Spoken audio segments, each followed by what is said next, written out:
My first question is for Yasi. Kanina sabi mo you're excited to play your character, Bane. We understand that this is your parang coming home series sa GMA, but what makes you feel so excited to play this character? Thank you po. Si Vanessa po kasi, sobra po ako na-excite kasi matagal ko na rin pong gusto na magkaroon ng action series din po na ako rin po lumalaban. Ito pong si Vanessa, napakapalaban niya po. Gusto ko po yung pagkakabuo nila na galing po siya sa isang napakahirap na mga pinagdadaanan from a very dark past po na kailangan niya pong takasan. Pero hindi po tumigil doon yung mga pagsubok na dumating sa kanya. At syempre, dahil po sa lahat ng mga, lahat naman po tayo dumadaan sa mga pagsubok sa buhay, siya rin po. At dahil po doon, kinailangan niya pong maging snatcher. At it's a po yun na role na hindi ko pa po nagagawa. Very different po from the usual. Usually po sa mga pelikula ngayon, mas sweetheart or sunshine. Ito po, si Vanessa, kapag napikon po, nananapak po siya. Yung ganun pong klaseng angas po ng isang babae. Pero yung mga ginagawa niya po, kahit na minsan nagiging mali dahil po sa pagsasnatch, ginagawa niya lang po yun dahil sa pagmamahal niya po para sa pamilya niya.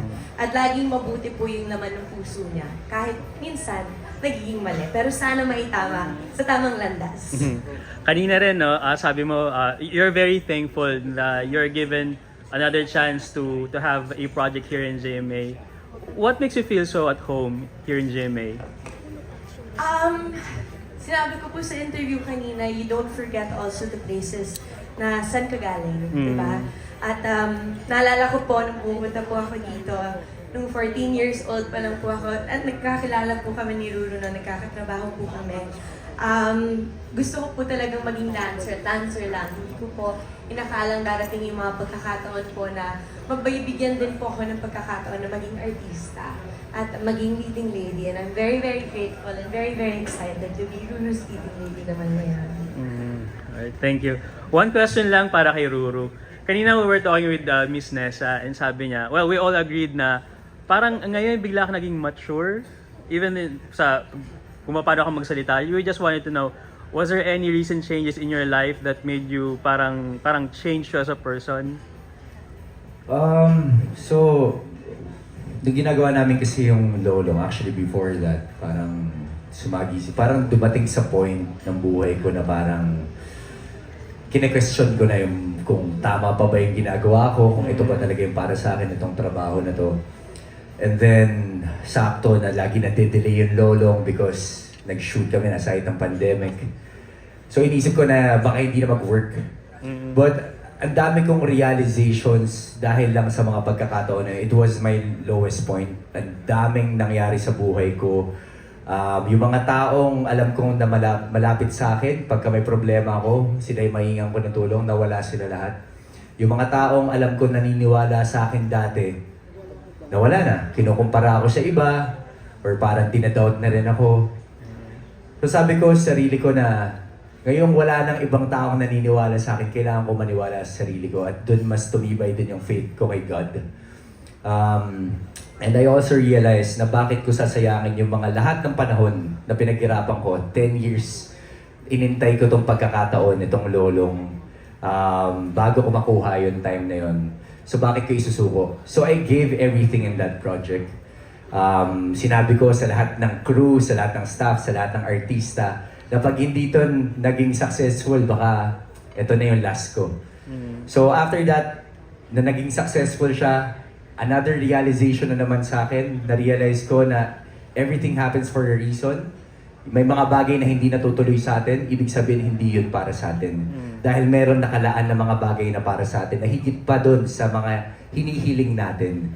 So, I guess the maturity nanggaling dun sa resilience na meron ako. Na kahit na ano pang ibato sa akin na pagsubok, ano pang problema, kahit na umabot sa point na sumusuko na ako, hindi pa rin ako sumuko. At nagbubunga po lahat ng yun ngayon. That's why I'm very grateful na hindi po ako nag-give up. Yeah. Of course, Black Rider is another leading role. Ito ba, higit pa ba to sa hiniling mo? Yes, yes. Ang pangarap ko lang po dati, sir, pangarap ko lang maging artista. Pero nung nandito na ako sa industriya, na naging artista na ako, meron pa palang higit doon. Every time na nagpe-pray ako, lagi ako nagpapasalamat na I'm very grateful dahil yung mga dating hiniling ko, natupad ko na. Actually, hinigitan pa nga. At ito yun, Black Rider, Lolo, pangarap ko na maging action star. Nabigyan ako ng pagkakataon gumawa ng action. Nabigyan ako ng pagkakataon na makatrabaho yung mga tinitingala akong action stars, tinitingala akong mga artista. I'm just very grateful sa lahat po ng mga nangyayari sa buhay ko, and I just want to promise na I will always do my best in every projects na pinagkakatiwala sa akin. Hindi lamang po para po sa akin, but also to give inspiration, lalo-lalo sa mga kabataan. Doon po sa mga kabataan na nangangarap noon na walang naniniwala.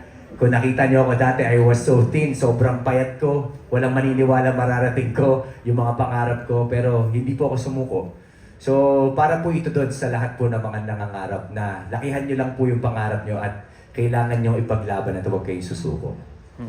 Thank you. And with that, congratulations. Thank you, sir. Salamat. Thank you, Sir Nicky. Ang sunod po natin magtatanong.